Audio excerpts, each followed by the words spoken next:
Buenas tardes, Doc. Muy bien. Le he pasado a Diana sus notas de el parcial. O sea, ya tienen las notas. Nos falta un parcial. El parcial que nos falta, el cuarto parcial, es un parcial que lo vamos a dar en línea. De acuerdo a nuestra programación. Déjenme ver cuándo vamos a dar el parcial en línea. Cuarto parcial. O tercer parcial es. Tercer parcial, ¿no? Tercer parcial. Es tercer. Sí.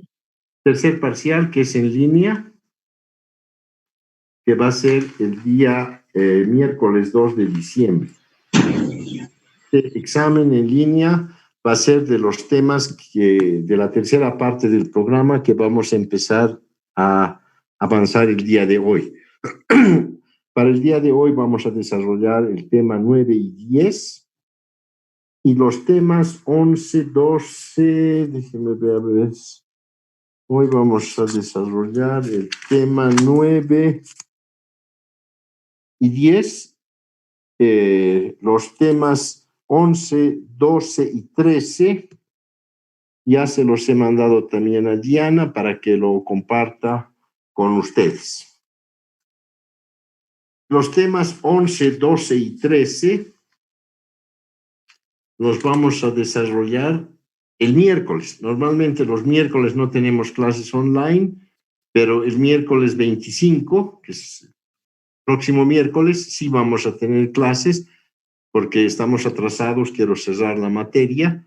Entonces, el 11, 12 y 13, los temas 11, 12 y 13, los vamos a desarrollar el miércoles 25 a las 15:30 en el horario de clases, vía Zoom, igual que ahora. Y de estos temas es que vamos a dar el examen. Esta tercera parte de la materia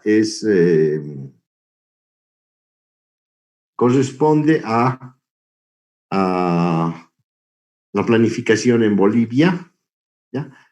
Y no voy a repetir todo, ni voy a avanzar a detalle las diapositivas, porque sería hacer karaoke. En realidad sería repetir lo que dicen las diapositivas, así que lo que voy a hacer es hacer algunos comentarios básicos o fundamentales, centrales de cada uno de los planes, destacando lo que yo creo que es lo más importante que se ha hecho en la planificación en Bolivia en esos momentos, y queda a responsabilidad de ustedes leer con cuidado las diapositivas, y el examen va a ser en base solamente a las diapositivas que vamos a ir entregando y los comentarios que yo voy a ir realizando. Muy bien, si no tienen ninguna consulta, entonces podríamos comenzar con la clase. ¿Alguna consulta, alguna duda?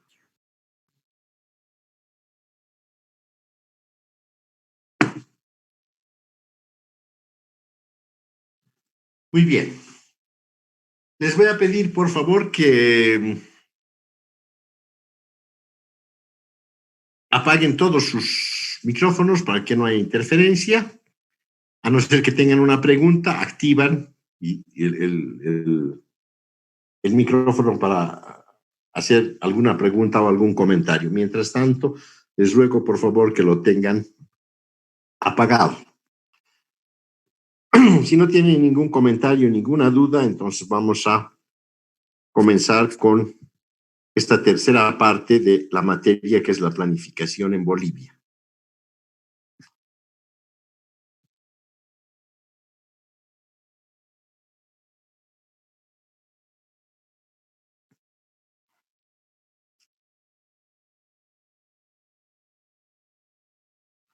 Muy bien. Les voy a pedir, por favor, si podrían confirmarme si se ve bien y se escucha. Sí, doctor, se ve bien, se escucha. Muy bien. Les decía, no voy a desarrollar las 20 diapositivas, ¿cierto? Voy a solamente hacer algunos comentarios que son importantes. Ustedes revisarán las diapositivas. ¿Cuándo nace el plan Bohan? ¿Por qué hablamos del plan Bohan y por qué lo ponemos al plan Bohan en la parte de la materia como el primer punto? Porque en realidad el plan Bohan fue uno de los planes, uno de los muy pocos planes que efectivamente se aplicó en nuestro país.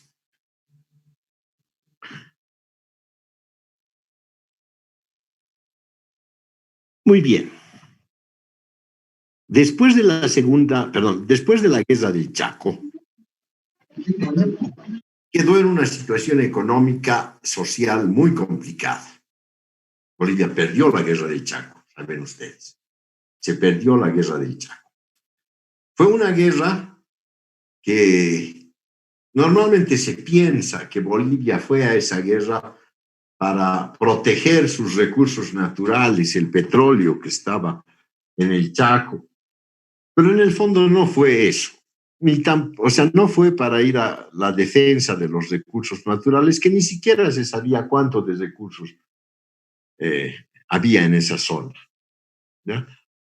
Se presumía, no se tenía certificaciones. Bolivia va a la guerra del Chaco buscando su identidad como nación. ¿Ya? Entonces, hasta ese momento no se había podido construir la nación en Bolivia. ¿Ya? Entonces, era un conjunto de culturas, llamemos, de civilizaciones, ¿no es cierto?, que estaban ahí, y era muy difícil que se pueda articular el concepto nacional de nación. Entonces, Bolivia va a la guerra del Chaco en busca de su identidad. ¿Ya? La guerra del Chaco va gente del occidente, va gente del oriente, y la guerra busca encontrar la unidad. Es como un partido de fútbol, donde todo el mundo grita, bo, bo, bo, li, li, li, bia, bia, bia, ¿no es cierto? Unidad como nación. Lamentablemente perdimos la guerra y tampoco logramos la unidad de la nación. Hasta ahora seguimos hablando de un Estado plurinacional, ¿no es cierto? Seguimos hablando no podemos constituir esa unidad en nuestro país, unidad que existe en otros países. ¿Ya? Los alemanes son alemanes, no son los de Berlín, ¿no es cierto? No dicen nosotros somos berlineses, ¿no es cierto? Y los de Múnich nosotros somos bávaros, ¿no? Son bávaros, efectivamente, los de Múnich son bávaros y los de Berlín no son bávaros, pero todos constituyen la unidad alemana, ¿cierto? Bolivia no constituyó eso. Esa búsqueda de identidad nos condujo a una guerra que lamentablemente perdimos, y a pesar de haber ido a esa guerra, hasta ahora no podemos constituir esa unidad nacional, ¿cierto? Muy bien. Y Bolivia quedó en una situación económica y social completamente deteriorada. Ante esa situación es que se contrata o se pide una cooperación de Estados Unidos para elaborar un plan, para elaborar una estrategia para sacar al país de esa situación tan difícil. Y es Estados Unidos quien presta ayuda al gobierno de Bolivia a través de una misión, ¿ya? Una misión de economistas, ¿no? Una misión de economistas que viene a analizar el país y proponernos una estrategia. El jefe de la misión fue este señor Melvin Bohan, fue en 1942, ¿ya? El jefe de la misión fue el economista norteamericano Melvin Bohan, que vienen como una ayuda de Estados Unidos para elaborar un plan que nos pueda sacar de la triste situación que estábamos. ¿cierto? Muy bien. Esto fue adoptado, bueno, no lo van a leer ustedes, ahí está exactamente cuándo llegó, en qué gobierno, en qué fecha, etc. ¿Qué es lo importante de este plan? ¿Ya? Cuando llega esta misión de Estados Unidos a Bolivia, ve que no solamente no había un proceso de construcción nacional, ¿no? Éramos plurinacionales, no había Bolivia en el sentimiento real, ¿no? No había, como hasta ahora no podemos constituir nuestra nacionalidad, ¿cierto? Y una de las razones era de que una de las causas, más que razones, para no lograr constituir esta unidad en nuestro país, era que había una dispersión completa y no había una integración de los distintos territorios en Bolivia, ¿ya? Entonces, lo que este equipo dice, acá hay un occidente que vive de la minería y hay un oriente totalmente despoblado, ¿no?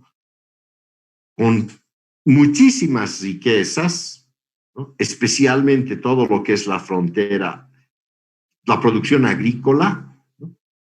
Pero que está totalmente desvinculado, no hay ni siquiera una carretera que pueda llevarnos hasta el oriente, unas carreteras que más que carreteras eran unas sendas que nos llevaban hasta ahí, es decir, por eso también se perdió la guerra del Chaco, no había ni una carretera aceptable para llegar hasta el Chaco.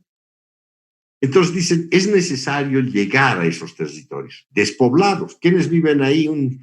Unos tribus en realidad, ¿no es cierto?, en la Amazonía, ¿no? Entonces, el objetivo es la ampliación de la frontera agrícola, ¿ya? Y entre su objetivo principal es vertebrar territorialmente a el oriente con el occidente, incorporar a la economía del país a todo lo que es el oriente. Ese es el objetivo del plan Mohan. Acá lo que está fallando es que estamos dispersos, no tenemos ninguna vinculación, tenemos riquezas en todo el territorio amazónico y lo primero que hay que hacer es vincular.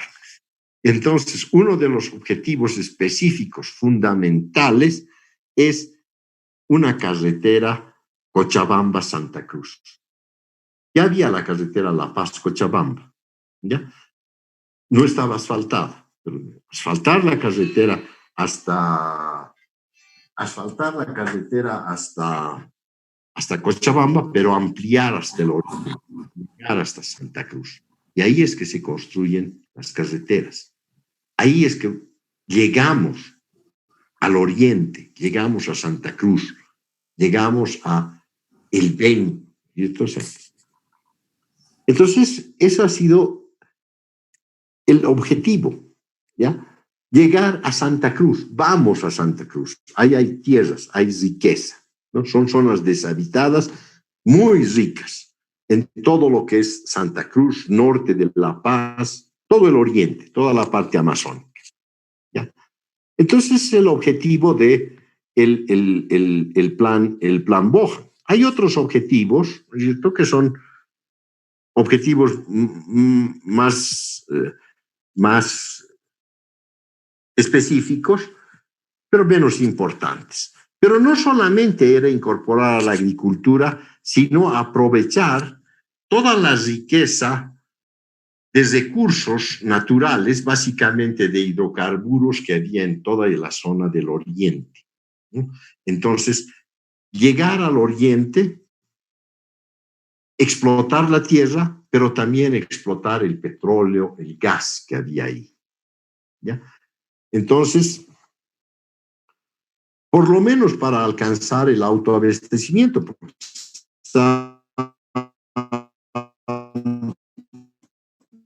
importábamos nosotros hidrocarburos. Lo primero era hacer las carreteras, vincularnos para ir justamente a aprovechar toda esa riqueza que había, ¿ya? Bueno, y lo que yo quiero decir es que efectivamente este plan es uno de los pocos planes que han quedado y que se han realizado. Es decir, que este plan efectivamente se ha realizado. Hemos hecho las carreteras, hemos llegado al oriente, hemos desarrollado el sector agrícola, ¿no? Más bien los gobiernos en su momento tuvieron la visión de seguir estas recomendaciones del equipo de Bohan y Bolivia vinculó el oriente. No fue suficiente. Hasta ahora no podemos tener, seguimos peleándonos entre la media luna, el lado oscuro de la luna, no sé qué se llama. No podemos hasta ahora todavía lograr la unidad, pero se dio un gran paso. Y lo importante es de que el plan Bohan, se aplicó. ¿Ya? Y les digo esto que es importante porque yo he trabajado en 3 planes, y ya vamos a verlos después. He trabajado como consultor en 3 planes. ¿Ya? Y los planes los tengo aquí acumulados, ahí están, porque me han dado más de un ejemplar, seguramente porque he trabajado en eso. Al principio, esos planes estaban en mi gaveta, como libros, ¿ya? Después han servido para tancar la puerta, porque ya no servía más que tancar la puerta, ¿no? Porque eran acumuladores de polvo. Después se han cambiado por papel higiénico, ¿no? Nunca se aplicaron. Pero saludos a la bandera. Pero por esa razón es importante el plan Bohan. Nos dio realmente una directiva clara, qué es lo que se tiene que hacer, y lo bueno es que nosotros lo hicimos. Mal, bien, a medias, pero lo hicimos, ¿no? Ese fue el plan Bohan. No voy a entrar a todo lo que está acá. Les reitero, por favor, sean ustedes quienes lean con calma. Está lo más claro posible con, por ejemplo, cuando se crea la Corporación Boliviana de Fomento, está todos los detalles. Evidentemente, el examen va a tomar en cuenta todo lo que está en estas diapositivas. Como es un examen online, ustedes tienen que leerlo. Ese es el tema del plan Bohan. Ahora entramos al siguiente tema. El plan Eder. ¿Ya? Después de la revolución del 52, la revolución del 52 lo coloca al final, después de todo el proceso revolucionario, llega al poder Estensoro, hacen medidas económicas que todos ustedes han estudiado en historia económica de Bolivia, ¿no? La nacionalización de las minas, nacionalizan a Horchit, Patiño, Aramayo, sus minas, la reforma agraria. Entonces, los trabajadores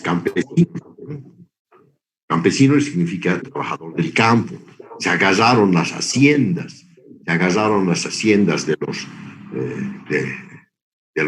los llamados terratenientes, ¿no? Entonces, bueno, sabemos toda esa historia, ¿no? Las medidas, el voto universal, todas las cosas que hizo el MNS. Sin embargo, la situación económica se cayó la situación económica porque el momento en el cual se nacionalizaron las minas, ¿ya? Las minas dejaron de producir. El Estado se hizo cargo de las minas, pero no tenía la tecnología que utilizaban los varones del estaño, Patiño, Forte y Aramayo. No tenían tecnología, no tenían gente capacitada para manejar, ¿cierto? No tenían recursos para inversiones, y entonces la minería se derrumbó. La producción agrícola lo mismo. Se agarraron los campesinos las tierras que producían los terratenientes y los terratenientes eran productivos. Ellos ya no fueron productivos. Entonces, realmente cayó, la situación económica se deterioró mucho y empezó un proceso inflacionario muy fuerte, porque el gobierno dejó de percibir ingresos y tenía grandes demandas, grandes presiones. ¿Ya? Ante esa situación, que era una situación de crisis muy fuerte y había el riesgo de una tremenda convulsión social, una especie de guerra civil se iba a presentar. Bien, les ruego, por favor, alguien está con su micrófono, por favor, les ruego apagar su micrófono. Les ruego apagar su micrófono, porque está entrándonos ruido.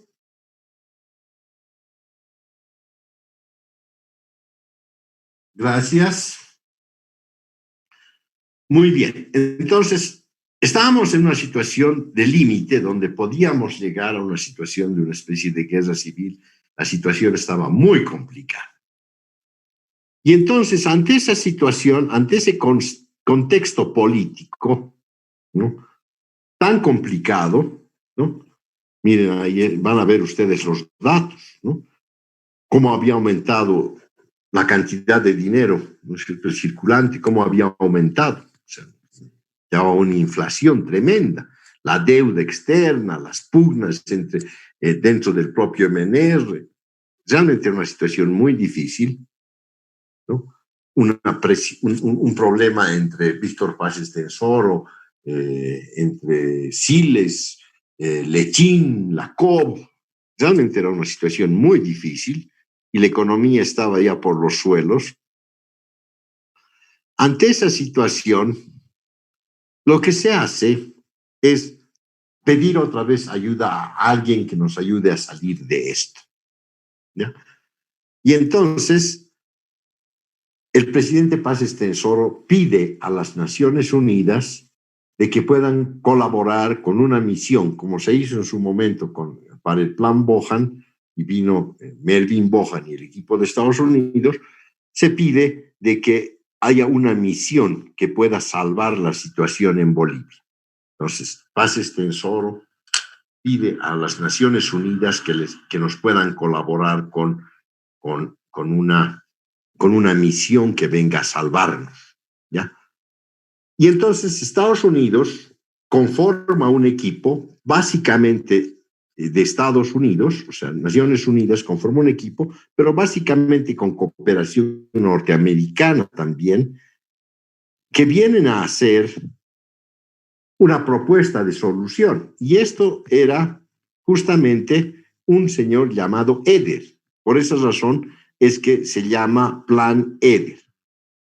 Y qué bien, llegan acá a nuestro país y se dan cuenta que la situación era caótica.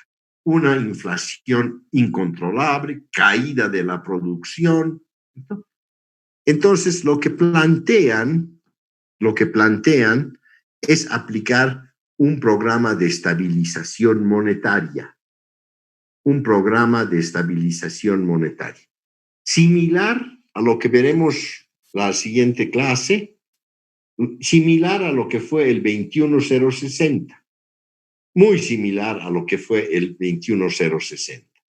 Entonces, más que un plan, es un conjunto de medidas que el plan Eder para estabilizar la economía. ¿Y qué es lo que tiene este plan? Es un modelo de mercado, o sea, cómo llevar a una economía de mayor participación del mercado, de libre mercado, ¿no es cierto? Es restablecer el funcionamiento de las reglas del libre mercado. Muy similar, les reitero, al 21060.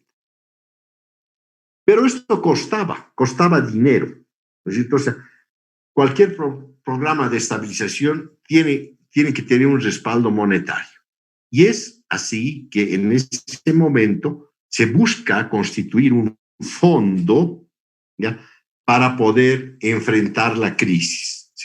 conforma un fondo de estabilización de 22.5 millones de dólares, donde de esos 22.5, 10 millones fue un regalo, digamos, una donación que nos hace Estados Unidos. Ustedes dirán, pero 22.5 millones de dólares no es nada. En ese momento era muchísimo dinero, ¿ya? En ese momento era muchísimo dinero. Ahora 22.5 millones de dólares evidentemente es muy poco, pero en ese momento 22.5 millones sirvió para estabilizar. Entonces, acá ustedes van a ir viendo las cosas que se hacen, está a detalle, se suspenden los tipos de cambio paralelos, se devalúa el boliviano, se hace un aumento de sueldos y salarios, están todas las medidas que se hacen, y lo que yo quiero destacar solamente es de que este plan, el plan EDER, no es un plan económico como tal, sino es un programa de estabilización monetaria. Es un programa de estabilización monetaria, tampoco que lo hemos hecho nosotros, ¿no es cierto? Obviamente ha habido economistas bolivianos que han participado, pero básicamente es un equipo extranjero constituido por unos norteamericanos, básicamente, y un señor Eder, ¿no? Lo mismo que ocurrió con el 21060, cuando vino Jeffrey Sachs, ¿no es cierto? En vez de 21060 podríamos llamarlo Plan Sachs, ¿no? Esa vez se llamó Plan Eder. Y se hace un programa de estabilización. Y se pone recursos. O sea, pues se pone un financiamiento para hacer esto con una donación de Estados Unidos, porque Estados Unidos estábamos en plena Guerra Fría. No se había caído la Unión Soviética. Ustedes saben que la Unión Soviética se cae, Estados Unidos gana la Guerra Fría recién, muchos años después, durante el gobierno de Reagan, ¿no es cierto? Reagan, con su Guerra de las Galaxias, destruye al socialismo, ¿no es cierto? Cuando se reúne con el presidente de la ex Unión Soviética, Gorbachev, y ahí en Alemania, ahí en Berlín, ahí en la puerta de Brandenburgo, le dice: señor Gorbachev, derribe ese muro, ¿cierto? Ahí es donde se cae todo el socialismo. Pero en ese momento que estamos hablando, estábamos en plena Guerra Fría, ¿no? Estábamos en plena Guerra Fría y Estados Unidos no quería perder el liderazgo, ¿ya? No quería perder el liderazgo y que la Unión Soviética o el socialismo pueda llegar a nuestros países. Y es por esa razón que nos da esa cooperación, nos da esa donación para salvar al gobierno del MNR a través de este programa de estabilización. ¿Funcionó? Sí, funcionó. Funcionó el programa de estabilización. Igual que el 21060. Funcionó, se logró estabilizar la economía. Entonces, estos son los principales antecedentes de la planificación en nuestro país. Uno, el Plan Bohan.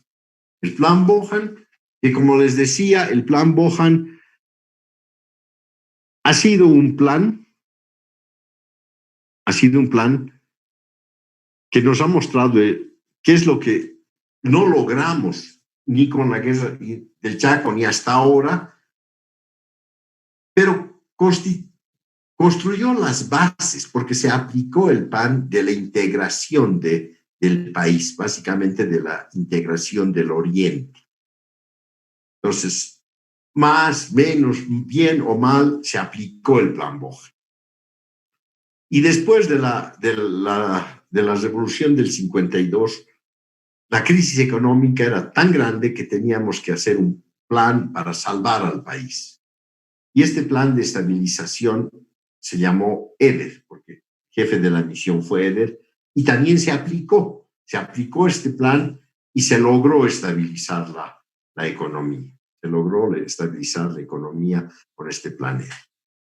Entonces, yo les pido que lean, por favor, todas las diapositivas, que es un buen resumen. Creo que he hecho lo mejor posible de hacer un buen resumen de lo que han sido este plan y este programa de estabilización, que se llama también Plan EDER, como los elementos de antecedentes más importantes de la planificación en nuestro país.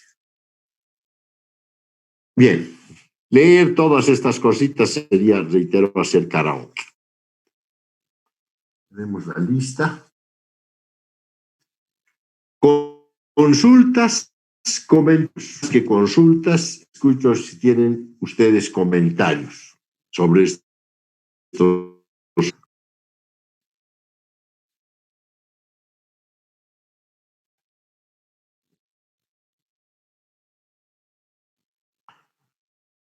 Comentarios sobre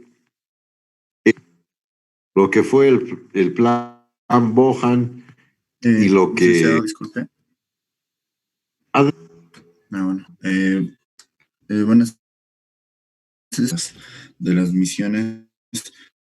Algo si bien sea un plan de estabilidad del 52, muchos documentos, muchos papers que, bueno, van hasta la crisis del 86, del 82 al 85, marcan o apuntan un inicio primeramente como, bueno, ese gran proceso revolucionario nacionalista que aplica el MNR, y es como uno de los primeros causantes, ¿no? Es decir, que se acostumbra a crear desequilibrios macroeconómicos a partir del 52, que es lo que ha llegado a conducir, y que posteriormente ese proceso se ha repetido durante casi 30 años y ha desencadenado en lo que se ha vivido del 82 al 85, la hiperinflación, ¿no?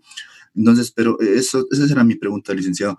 Si se ha aplicado, bueno, si se ha llegado a esto con de la estabilización monetaria, ¿por qué se habría producido después posteriores desequilibrios macroeconómicos?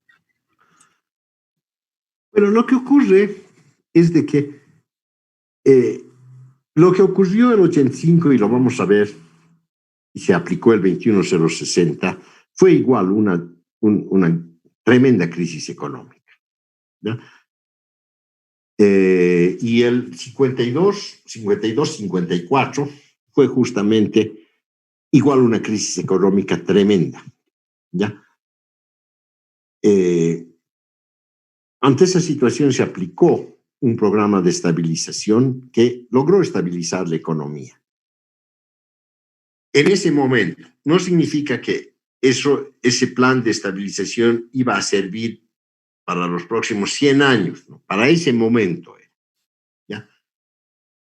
Sin embargo, lo que hay que tener en claro es que la economía va a tener siempre crisis, ¿ya? La economía va a tener siempre crisis. Es como enfermedades que nos da, ¿cierto? Algunas enfermedades más leves y algunas enfermedades más profundas. Un día nos puede dar un problema de una gripe, ¿no? Otro día nos puede dar algo mucho más complicado como el COVID, ¿no es cierto? O un problema más difícil, un problema de páncreas o hasta un cáncer, ¿no? Entonces, igual que un cuerpo humano va a enfrentar crisis. Para cada crisis hay un remedio, o sea, hay que aplicar un remedio, ¿ya? Entonces, para una gripe seguramente nos van a dar un antigripales, ¿no? Para una situación de páncreas, pues probablemente necesitemos una cirugía, ¿no? Bueno, entonces, van a haber, para cada crisis hay remedios, ¿cierto? Y lo que ocurre es de que después de pasar una cirugía, siempre hay una convalecencia, ¿ya? Entonces, algunos de ustedes probablemente han tenido una cirugía de apéndice, ¿no? Que es una de las cosas comunes, ¿no? Así sea una cirugía de dientes, ¿no? Y tenemos una convalecencia, o sea, estamos cara hinchada, dolorida un par de días, peor con un apéndice, ahí estamos con ¿no? Con nuestra herida. Entonces, hay una convalecencia. El tema es poder nosotros hacer que no volvamos a caer en lo mismo, digamos. ¿cierto? O sea, debemos aprender de nuestros errores y no volver a caer en lo mismo, en las mismas crisis. Pero Bolivia, lamentablemente, tenemos una memoria muy corta. Nos tropezamos con la misma piedra, volvemos a lo mismo, ¿no es cierto? Entonces, pasamos situaciones, volvemos a lo mismo, otra vez en crisis, y nunca podemos avanzar, porque las crisis estamos avanzando otra vez años atrás, y entonces por eso no avanzamos. Entonces, no es que los planes, no, uno no puede decir que los remedios, los medicamentos, que la cirugía, si bien una cirugía nos ha dejado postrados porque hay una convalecencia, pero no es el problema de la cirugía, es el problema de la enfermedad. Oye, esta cirugía, una macana, me ha dejado 3 días ahí o una semana con mi herida, mi sonda, ¿no? Que me han sacado las piedras, digamos, de la vesícula. No, el asunto es que nosotros le echamos la culpa a la cirugía. Y le decimos, no, esta cirugía, una macana, una semana me ha dejado ahí con... ¿no? El problema no era la cirugía, el problema eran las piedras, ¿no es cierto?, que nos habían formado, ¿no es cierto?, en la vesícula. Entonces no aprendemos de eso y siempre vamos cayendo en los mismos errores. Entonces, después de que salimos de una crisis, lamentablemente no sabemos cuidarnos, digamos, para no caer en lo mismo. Otra vez llegamos a lo mismo, ¿no? Cada vez que estamos avanzando, otra vez nos vamos hacia atrás. ¿Algún otro comentario?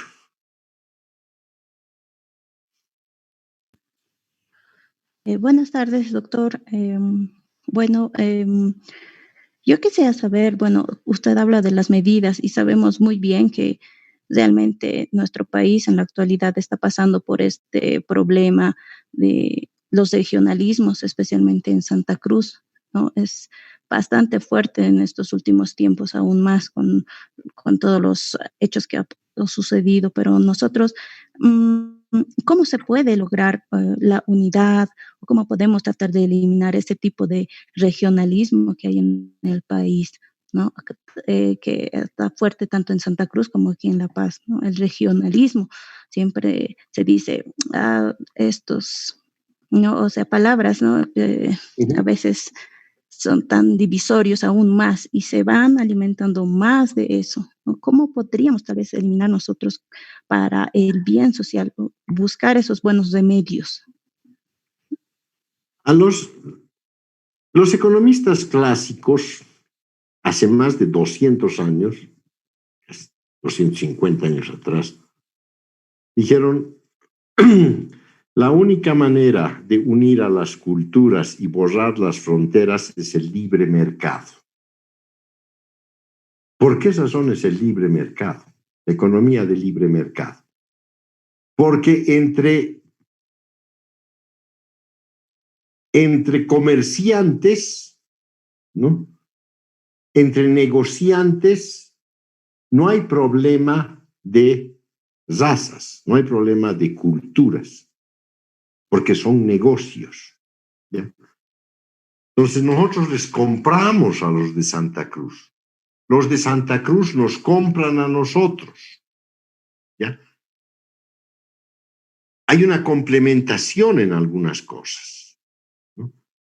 Entonces, lo importante es el libre mercado, porque el libre mercado no está basado en culturas ni en razas. Yo estoy usando una polera, ¿se ve? Una polera. Esta polera, no sé dónde se ha hecho, ¿ya? Probablemente se lo ha hecho en China, ¿ya? Esta polera, recuerdo que la compré en algún país de Centroamérica, ¿ya? Creo que República Dominicana. ¿Quién la habrá hecho? ¿Los de República Dominicana? No, tal vez Tal vez los chinos, es muy probable que sea chino, ¿no es cierto? Este celular que tengo acá, ¿es chino? Es de Estados Unidos, pero sus componentes serán norteamericanos, no, algunos son chinos, otros son taiwaneses, otros son de la India, ¿no es cierto? Creo que el chip, hay un chip colombiano, ¿no? Entonces, no me interesa a mí cuando he comprado este celular. No, yo quiero comprar un celular que sea de gringos. No, no me interesa si lo han hecho amarillos, negros, rubios, judíos, eh, árabes. No importa. Lo que me importa es que el producto sea bueno. ¿Ya? Lo importante es que eso es lo que me interesa. ¿Ya? Entonces, cuando una persona se enferma, ¿ya? Y tiene que ir a hacerse una cirugía, no me interesa si el médico que va a atender, supongamos que va a atenderlo a mi hijo, ¿ya? O a mi hija, la cirugía, no me interesa si el médico es Camba, si el médico es Colla, si el médico es judío, si el médico es ateo, ¿no es cierto? No me interesa, lo que me interesa es que sea buen médico, ¿no? Entonces, el mercado, el libre mercado, es lo que hace que la gente no tenga esos problemas de enfrentamiento, ¿ya? Yo voy a comprar mis cosas de la tienda de acá, de una cuadra de mi casa, y la tienda la maneja una señora que es dueña de la tienda, una señora de pollera, modesta. Yo me llevo muy bien con ella, ¿no es cierto? ¿Por qué me llevo bien? Me llevo bien porque ella me vende cosas y ella se lleva bien conmigo, no porque soy economista o doctorado, no, se lleva bien porque yo le compro, ¿no? Entonces, la manera de promover, ¿cierto?, de que se eliminen esas barreras es justamente el libre mercado. El libre mercado dice, yo no ves a una persona por su color de piel, ni su cultura, ni su religión, sino dices, me vende, yo le compro. O yo le vendo y este es mi comprador. Si el que me va a comprar les voy a contar un ejemplo. Yo tenía un terreno grande, un terreno no tan grande, 700 metros cuadrados, bastante grandecito, donde pensaba construir una casa más grande de la que tengo. Al final no la hice porque dije, ¿qué voy a hacer? Yo y mis hijos ya se han ido, y para mí solo, ¿qué voy a hacer con una casa grande? Entonces decidí venderlo, ¿no? Entonces lo puse a la venta por el internet, terreno, hasta que un día, bueno, yo ya había venido un comprador que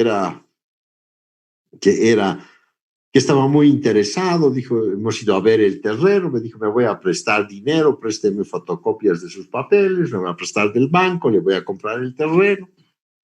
Ya, le di las fotocopias, estaba haciendo sus trámites para comprarme el terreno, sacarse un préstamo del banco, ¿no? Y un día tocan el timbre en mi casa, la puerta, y era un chico con su cabello largo, ¿no?, medio rarito ahí. Dice, sí, le digo, he venido por el terreno. ¿Cuál fue mi reacción? Soy muy sincero. He venido a hacerme perder el tiempo, que se ese chico, ¿no?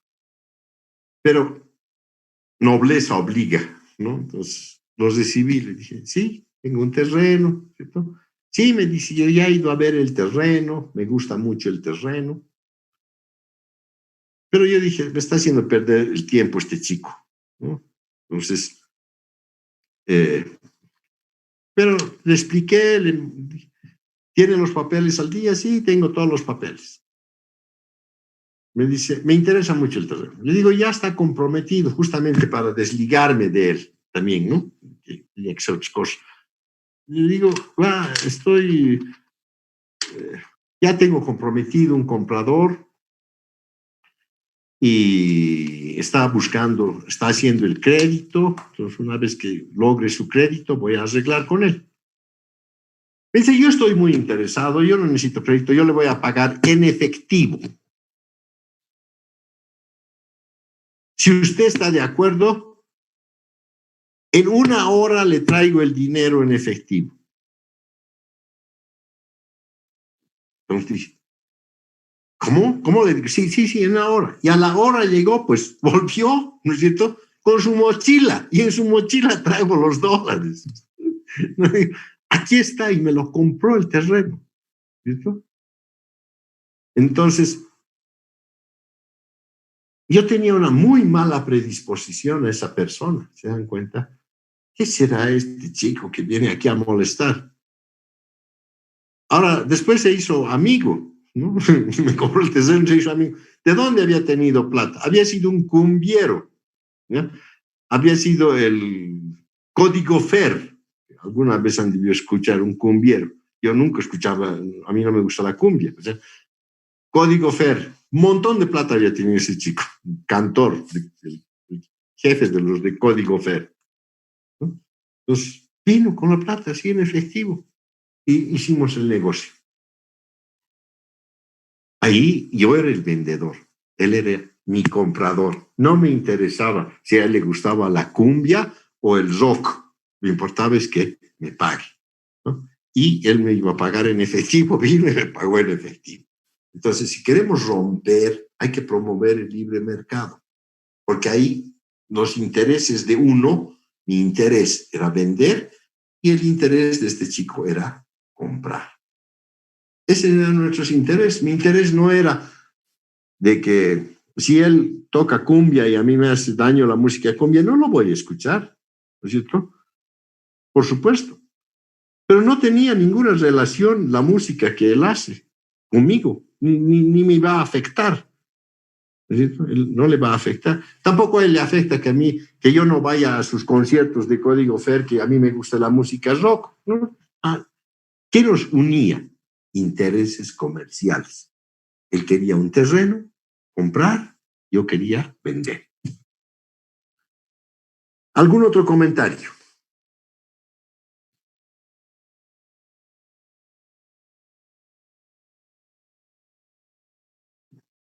¿Algún comentario más?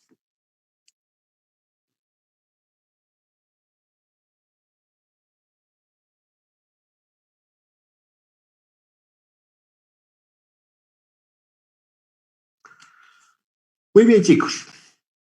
Entonces yo les recomiendo que vayan leyendo.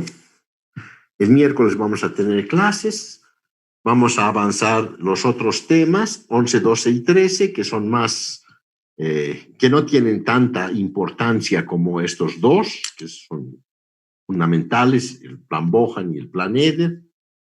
Vamos a avanzar los otros temas y así vamos a ir cerrando esta tercera parte de la materia. Muy bien, entonces ya tienen sus notas, ¿no es cierto? Entonces tienen un examen más que tenemos que dar, que es el examen sobre estos temas. Los que tienen buena nota, hasta ahora en las 2 primeras evaluaciones han podido tener buena nota, hagan un poquito más de esfuerzo y se libran completamente, ¿cierto? Y los que no han podido alcanzar una buena nota hasta ahora, ¿no? Entonces aprovechen ahora para recuperar eso y no estar yendo a segundo turno ni nada. Aprovechen con este cuarto parcial, que es muy teórico, ¿no es cierto? Es cuestión de leer, ¿no es cierto? Estas cosas. Doctor, disculpe, bueno, Sí. me conecté un poquito tarde.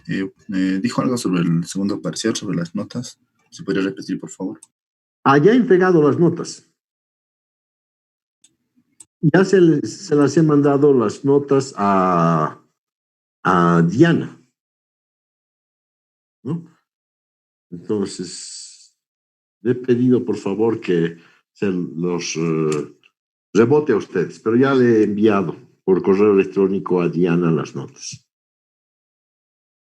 Gracias, doctor. Muy bien, chicos. Entonces, no se olviden, tenemos clases nuevamente. Le he mandado también a Diana creo que los ha puesto en el WhatsApp ya, creo. No estoy seguro, déjenme confirmar. Creo que los ha puesto en nuestra red de WhatsApp.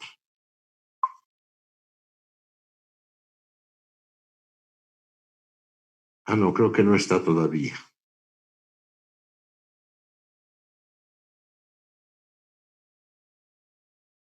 No, no está, todavía no los ha puesto.